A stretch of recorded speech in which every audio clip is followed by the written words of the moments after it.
Hello everyone, how are you doing? It's Saturday night in Japan and the weekend is ending, which is sad.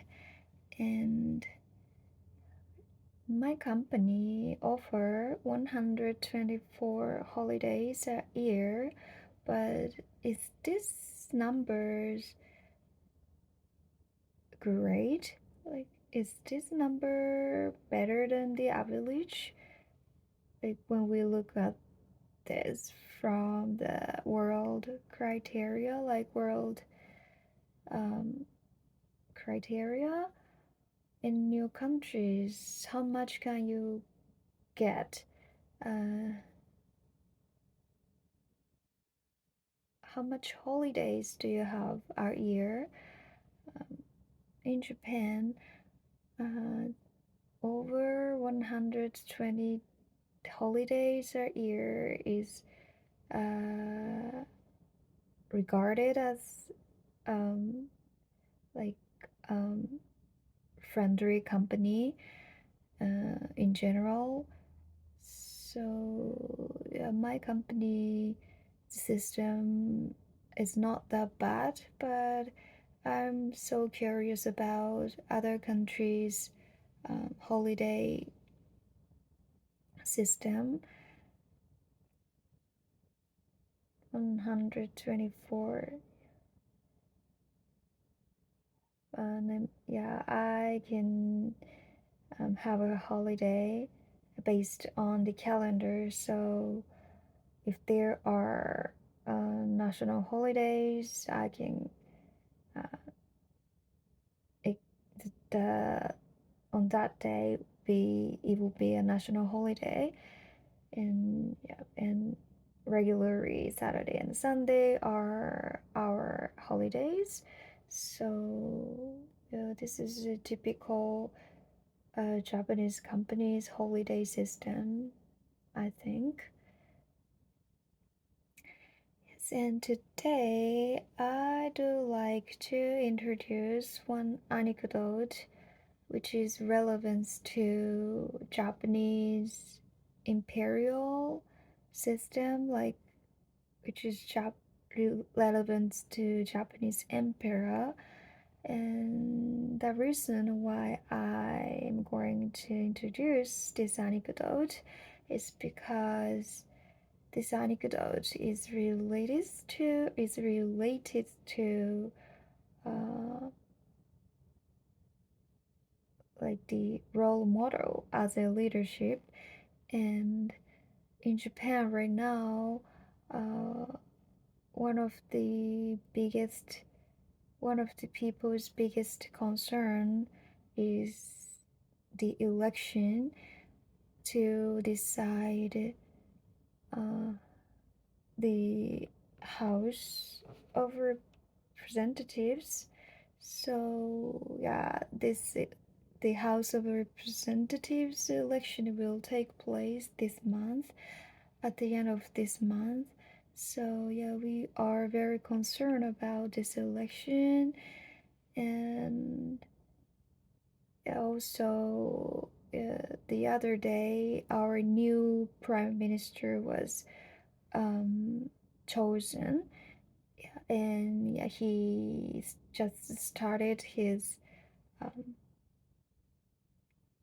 governmental policy, like he just started his government. So yeah, this anecdote would be the um, like um, a good story to think about our um, country and think about our leaders, like think about what kind of leader we need that we need. So yeah, I'll talk to you about this anecdote. And yeah, before starting it, how much do you know about Japanese imperial system? Um, yeah, this is like Japanese imperial system is very uh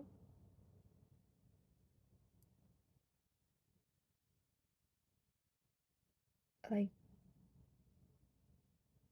famous in the world because in terms of its uh lengthy of mm, genealogy, because like the incumbent emperor is 126th emperor. So the first emperor, uh, yeah, like it dates back to uh, the first emperor's era, over 1,600 years ago. So we do have a long history in our imperial system, and the um,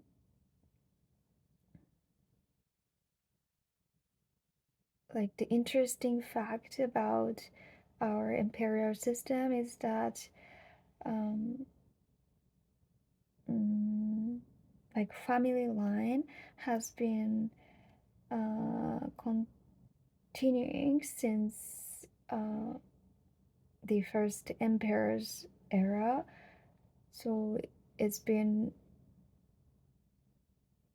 yeah, more than 1,700 years since the first emperor uh, came along in Japan. So this is the oldest um, like family line in the world.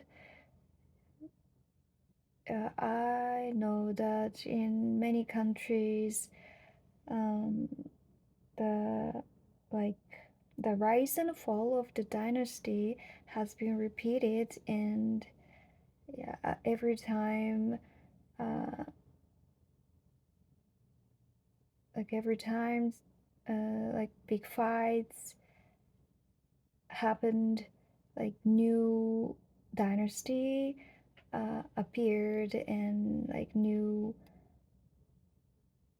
era, like new history begins. But in Japan, we've never changed our imperial like family line so far, and it's still been continuing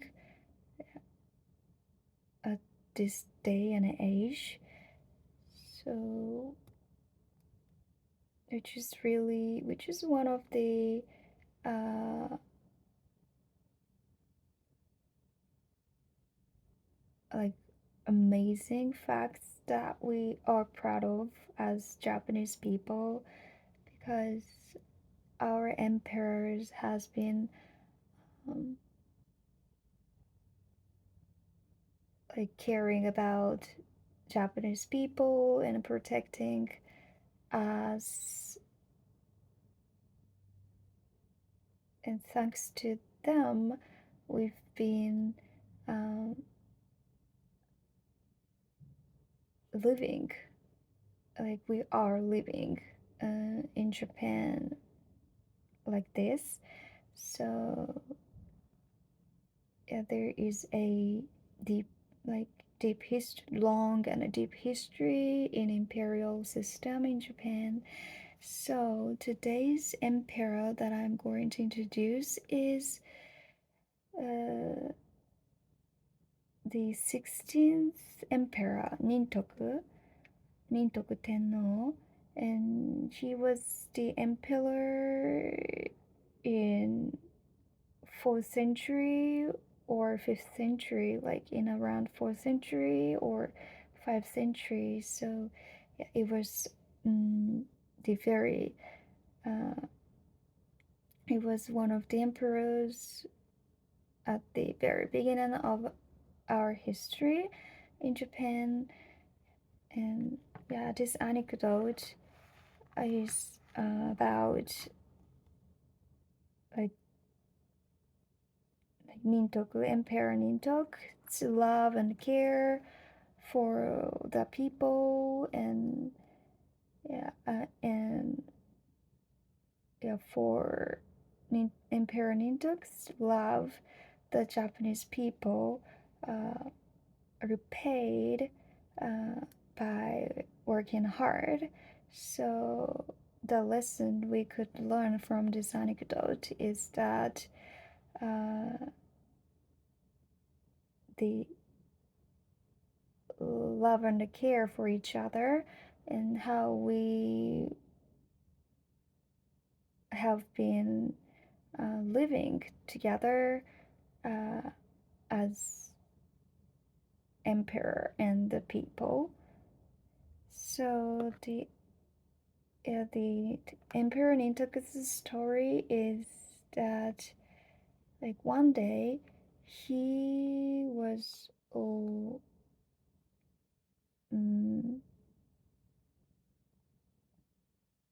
looking at the town from the top of his castle, and he realized one thing, and that what he realized is that he couldn't see uh, any smokes from the people's houses. So that means uh, people didn't cook anything, because the smoke um, comes from the house, like when they cook something for their meal. So yeah, that means, like, Emperor Nintok thought no smoking means people are suffering from the poverty, and yeah, they were, yeah, he thought the people are were not being able to cook anything. So from this realization, he Emperor Nintoku um, like decided to do one policy, uh, and this policy is was to abolish tax for the next 3 years, and he decided to wait to start, like, tax system again until they could, like, he could um, until he could see the smoking from the people's houses again. Yeah, and yeah, he tried to ease um, the burden on the people, and he actually implemented this policy, like abolishing tax for 3 years. And yeah, after 3 years, uh, like Emperor Nintoku looked at the town again from the top of his castle, and he realized that he could see um, the smoking is was like he could see the smoking from the people's houses. So yeah, he got very relieved, and yes, yes, and also moreover, during these 3 years, Nintoku Emperor Nintoku, um, uh, Nintoku, um, like, he wore his clothes until they were worn out. So he tried to live the same life as the peoples. as the people was living. So even though the emperor is the highest um, like position in hierarchy in Japan, but yeah, he didn't show any um, he didn't be like bossy, and he didn't show any vanity, or yeah, he was just um, seeing the world from the same um, height as the people. So yeah, yeah, this is a really beautiful story, isn't it? So yeah, this is the love from the emperor, and yeah, for this love, the people repaid by working hard. Yeah, like through during those 3 years that he had been abolishing um, tax tax, um, like fix his he didn't he didn't spend any money in fixing his castle, even though his castle or uh, even though his castle was needed to be fixed in some parts. Yeah, but yeah, the people were suffering from the poverty, so the emperor didn't um, wasn't willing to spend money in such um, not like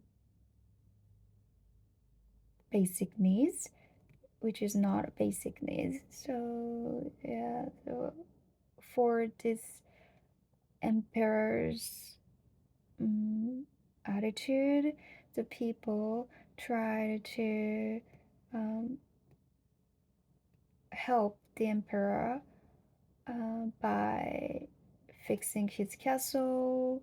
So the people worked very hard and tried to repay him back. So, what we could learn from this anecdote is that the um, relationship between the emperor and the people, and yeah, like how Emperor Nintoku,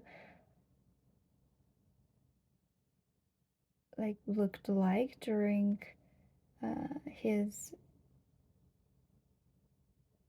like imperial um, time, uh, has been told as a role model, as a leadership, as a um, proper leadership, and yeah, people who take a leading place in a certain place should uh, remember this anecdote, and um, so is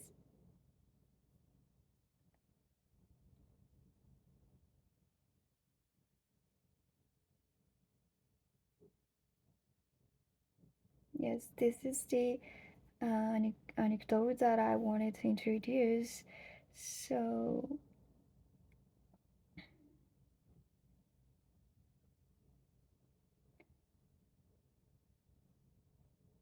yeah, no matter if um, you are going to be um, a leader or or not, uh, even yeah, no matter if we will be a leader or not, this lesson is the um, one of the uh,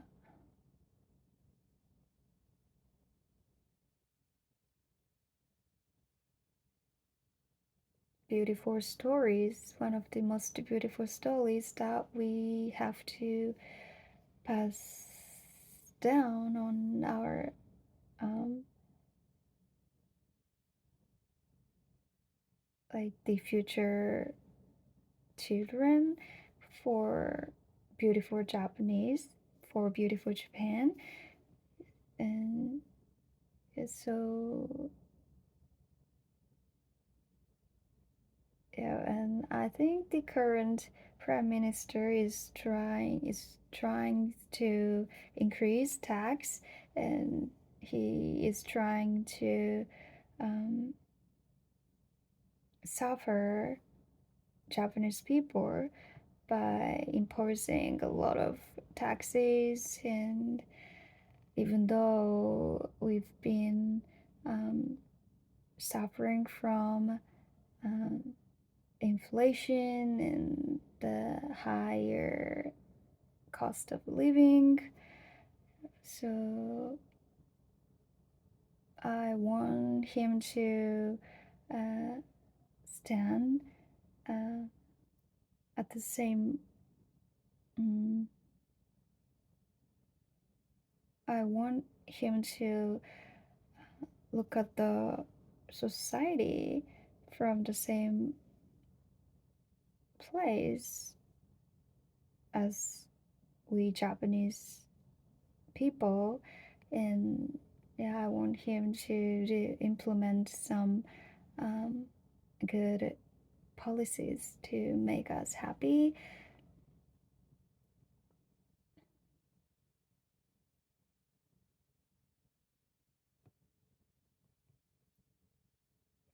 Yeah, for your information, I talked about Japanese emperor, but right now, Japanese emperor does not have any right to engage in political matters. So our emperor does not say anything about our politics, and he is our symbol in Japan. So yeah, he's not related to politics at all.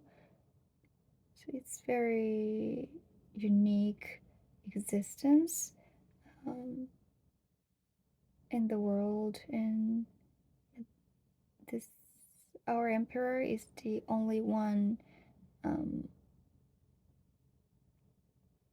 position. Yeah. So that's it for today. I hope